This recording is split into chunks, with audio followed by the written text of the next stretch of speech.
Hadīth 1. Narrated Abdullāh, when the verse, "It is those who believe and confuse not their belief with wrong," that is, worshipping others besides Allah, Surah 6, Ayah 82, was revealed, it became very hard on the companions of the Prophet, peace and blessings be upon him, and they said, "Who among us has not confused his belief with wrong, oppression?" On that, Allah's Apostle said, "This is not meant by the verse. Don't you listen to Luqman's statement, verily. Joining others in worship with Allah is a great wrong indeed." Surah 31, Ayah 13. Hadīth 2.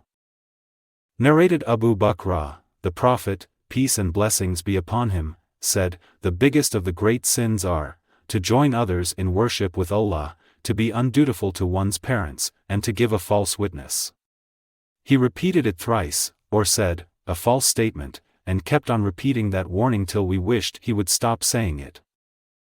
Hadīth 3. Narrated Abdullāh bin Amr, a Bedouin came to the Prophet, peace and blessings be upon him, and said, "O Allah's Messenger, peace and blessings be upon him. What are the biggest sins?" The Prophet, peace and blessings be upon him, said, "To join others in worship with Allah." The Bedouin said, "What is next?"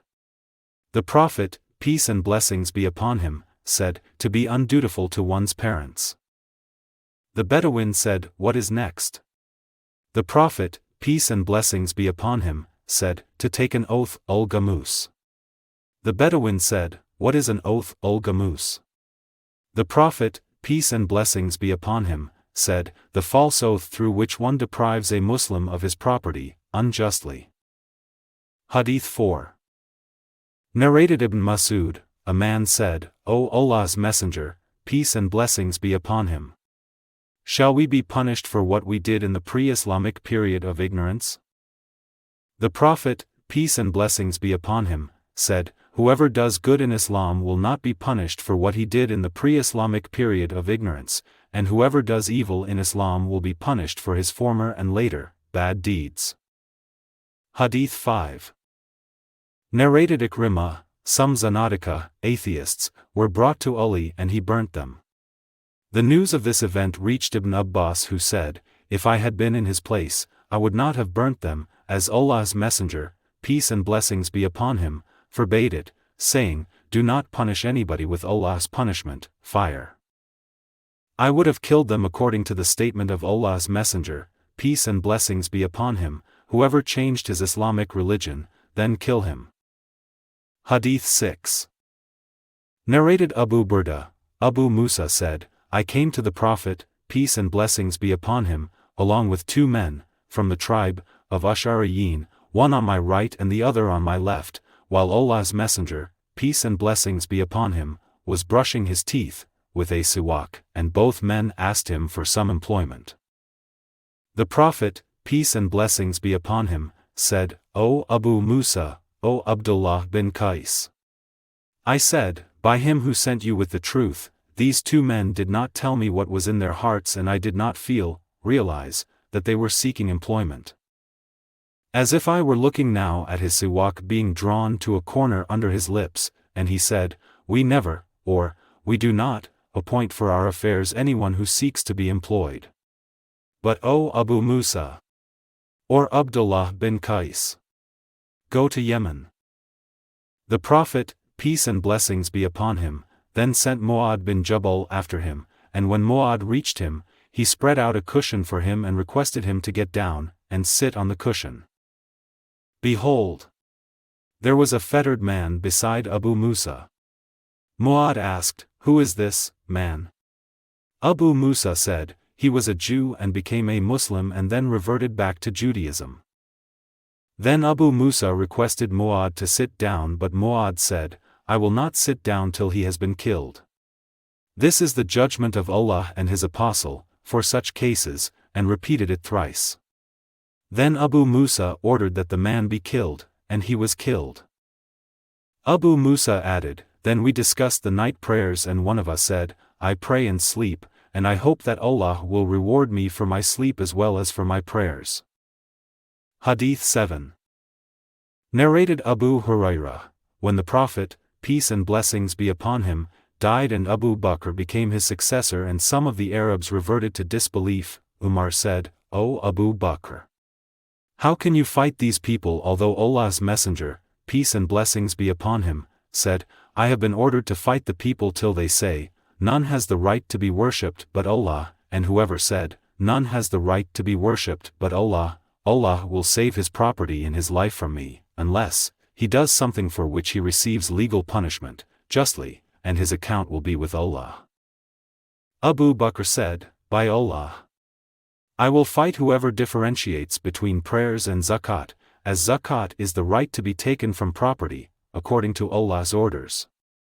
By Allah, if they refuse to pay me even a kid they used to pay to Allah's Messenger, peace and blessings be upon him, I would fight with them for withholding it. Umar said, by Allah, it was nothing, but I noticed that Allah opened Abu Bakr's chest towards the decision to fight, therefore I realized that his decision was right. Hadith 8. Narrated Anas bin Malik, a Jew passed by Allah's Messenger, peace and blessings be upon him, and said, Assalamu alayka. Allah's Messenger, peace and blessings be upon him, said in reply, Wa alayka. Allah's Messenger, peace and blessings be upon him, then said to his companions, do you know what he, the Jew, has said? He said, Assalamu alayka. They said, O Allah's Messenger, peace and blessings be upon him. Shall we kill him? The Prophet, peace and blessings be upon him, said, no. When the people of the book greet you, say, Wa alaykum. Hadith 9. Narrated Aisha, a group of Jews asked permission to visit the Prophet, and when they were admitted, they said, Assalamu alayka, death be upon you. I said, to them, but death and the curse of Allah be upon you. The Prophet, peace and blessings be upon him, said, O Aisha, Allah is kind and lenient, and likes that one should be kind and lenient in all matters. I said, haven't you heard what they said? He said, I said, to them, Wa alaykum, and upon you. Hadith 10. Narrated Ibn Umar, Allah's Messenger, peace and blessings be upon him, said, when the Jews greet any one of you they say, Samu alayka, death be upon you, so you should say, Wa alayka, and upon you. Hadith 11. Narrated Abdullāh, as if I am looking at the Prophet, peace and blessings be upon him, while he was speaking about one of the prophets whose people had beaten and wounded him, and he was wiping the blood off his face and saying, O Lord, forgive my people, as they do not know. Hadith 12. Narrated Ali, whenever I tell you a narration from Allah's Messenger, peace and blessings be upon him, by Allah I would rather fall down from the sky than ascribe a false statement to him, but if I tell you something between me and you, not a hadith, then it was indeed a trick, that is, I may say things just to cheat my enemy. No doubt, I heard Allah's Apostle saying, during the last days, there will appear some young foolish people who will say the best words but their faith will not go beyond their throats, that is, they will have no faith, and will go out from, leave, their religion as an arrow goes out of the game. So, wherever you find them, kill them, for whoever kills them shall have reward on the day of resurrection. Hadith 13. Narrated Abdullāh bin Amr bin Yasar, that they visited Abu Sa'id al-Khudri and asked him about al-Haruriyya, a special unorthodox religious sect, did you hear the Prophet, peace and blessings be upon him, saying anything about them?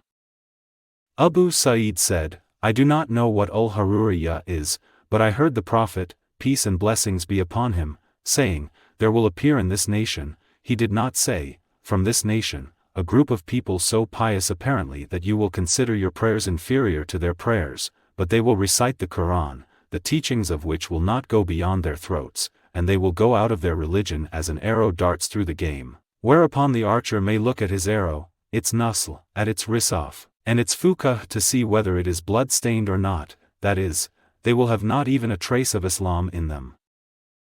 Hadith 14. Narrated Abdullāh bin Umar, regarding al-Haruriyya, the Prophet, peace and blessings be upon him, said, they will go out of Islam as an arrow darts out of the game's body. Hadith 15. Narrated Abu Sa'id, while the Prophet, peace and blessings be upon him, was distributing something, Abdullāh bin Dil-Khuwaysirah at-Tamimi came and said, "Be just, O Allah's Messenger, peace and blessings be upon him." The Prophet, peace and blessings be upon him, said, "Woe to you! Who would be just if I were not?" Umar bin al-Khattab said, "Allow me to cut off his neck." The Prophet, peace and blessings be upon him, said, "Leave him, for he has companions, and if you compare your prayers with their prayers and your fasting with theirs, you will look down upon your prayers and fasting in comparison to theirs. Yet they will go out of the religion as an arrow darts through the game's body, in which case if the quddat of the arrow is examined, nothing will be found on it, and when its nusl is examined, nothing will be found on it, and then its nutty is examined, nothing will be found on it. The arrow has been too fast to be smeared by dung and blood. The sign by which these people will be recognized will be a man whose one hand, or breast, will be like the breast of a woman, or like a moving piece of flesh. These people will appear when there will be differences among the people, Muslims. Abu Sa'id added, "I testify that I heard this from the Prophet, peace and blessings be upon him, and also testify that Ali killed those people while I was with him." The man with the description given by the Prophet, peace and blessings be upon him, was brought to Ali. The following verses were revealed in connection with that very person, that is, Abdullāh bin Dil-Khuwaysirah at-Tamimi, and among them are men who accuse you, O Muhammad, in the matter of the distribution of the alms. Surah 9, Ayah 58. Hadith 16.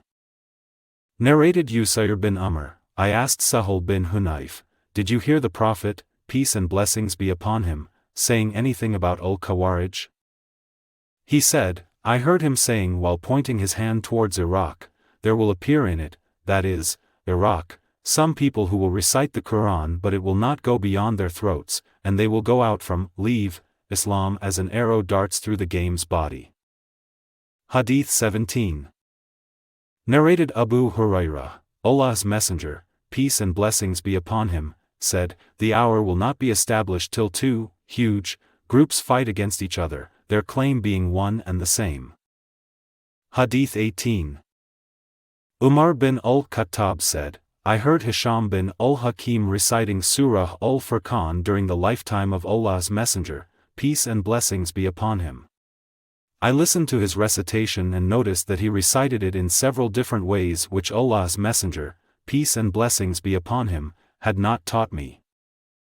So I was about to jump over him during his salat, prayer, but I waited till he finished his salat, prayer, whereupon I put either his upper garment or my upper garment around his neck and seized him by it and asked him, 'Who has taught you this surah?' He replied, 'Allah's Messenger, peace and blessings be upon him, has taught it to me.' I said to him, 'You have told a lie. By Allah, Allah's Messenger, peace and blessings be upon him, has taught me this surah which I have heard you reciting.' So I dragged him to Allah's Messenger, peace and blessings be upon him. I said, 'O Allah's Messenger, I have heard this man reciting Surah Al-Furqan in a way in which you have not taught me, and you did teach me Surah Al-Furqan.' On that, Allah's Messenger, peace and blessings be upon him, said, 'O Umar, release him. Recite, O Hisham.' So Hisham recited before him in the way as I heard him reciting. Allah's Messenger, peace and blessings be upon him, said, 'It has been revealed like this.' Then Allah's Messenger, peace and blessings be upon him, said, 'Recite, O Umar.' So I recited it. The Prophet, peace and blessings be upon him, said, 'It has been revealed like this.' And then he added, 'This Quran has been revealed to be recited in 7 different ways, so recite it whichever way is easier for you.' Hadith 19.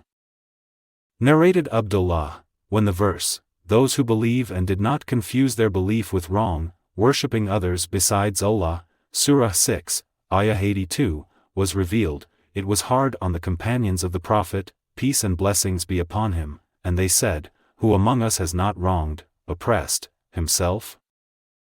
Allah's Messenger, peace and blessings be upon him, said, the meaning of the verse is not as you think, but it is as Luqman said to his son, O my son, join not in worship others with Allah. Verily, joining others in worship with Allah is a great wrong indeed. Surah 31, Ayah 13. Hadīth 20. Narrated Itban bin Malik, once Allah's Messenger, peace and blessings be upon him, came to me in the morning, and a man among us said, where is Malik bin ad-Dikshun? Another man from us replied, he is a hypocrite who does not love Allah and his apostle. The Prophet, peace and blessings be upon him, said, don't you think that he says, none has the right to be worshipped but Allah, only for Allah's sake? They replied, yes. The Prophet, peace and blessings be upon him, said, nobody will meet Allah with that saying on the day of resurrection, but Allah will save him from the fire. Hadīth 21. Narrated, Abu Abdur-Rahman and Hibban bin Atiyah had a dispute. Abu Abdur-Rahman said to Hibban, you know what made your companion, that is, Ali, dare to shed blood? Hibban said, come on. What is that? Abdur-Rahman said, something I heard him saying. The other said, what was it? Abdur-Rahman said, Ali said, Allah's Messenger, peace and blessings be upon him, sent for me, Az-Zubayr and Abu-Murtad, and all of us were cavalry men, and said, proceed to Road at Hajj. Abu Salama said that Abu Awana called it like this, that is, Hajj, where there is a woman carrying a letter from Hatib bin Abi Balta to the pagans of Makkah. So bring that letter to me. So we proceeded riding on our horses till we overtook her at the same place of which Allah's Messenger, peace and blessings be upon him, had told us. She was traveling on her camel. In that letter, Hatib had written to the Meccans about the proposed attack of Allah's Messenger, peace and blessings be upon him, against them. We asked her, where is the letter which is with you? She replied, I haven't got any letter. So we made her camel kneel down and searched her luggage, but we did not find anything. My two companions said, we do not think that she has got a letter. I said, we know that Allah's Messenger, peace and blessings be upon him, has not told a lie. Then Ali took an oath saying, by him by whom one should swear. You shall either bring out the letter or we shall strip off your clothes. She then stretched out her hand for her girdle, round her waist, and brought out the paper, letter. They took the letter to Allah's Messenger, peace and blessings be upon him. Umar said, O Allah's Messenger, peace and blessings be upon him. Hatib has betrayed Allah, his apostle and the believers, let me chop off his neck. Allah's Messenger, peace and blessings be upon him, said, O Hatib, what obliged you to do what you have done? Hatib replied, O Allah's Messenger, peace and blessings be upon him. Why, for what reason, should I not believe in Allah and his apostle? But I intended to do the Makkah people a favor by virtue of which my family and property may be protected, as there is none of your companions but has some of his people, relatives, whom Allah urges to protect his family and property. The Prophet, peace and blessings be upon him, said, he has said the truth, therefore, do not say anything to him except good. Umar again said, O Allah's Messenger, peace and blessings be upon him. He has betrayed Allah, his apostle and the believers, let me chop his neck off. The Prophet, peace and blessings be upon him, said, isn't he from those who fought the battle of Badr? And what do you know, Allah might have looked at them, Badr warriors, and said, to them, do what you like, for I have granted you paradise. On that, Umar's eyes became flooded with tears and he said, Allah and his apostle know best.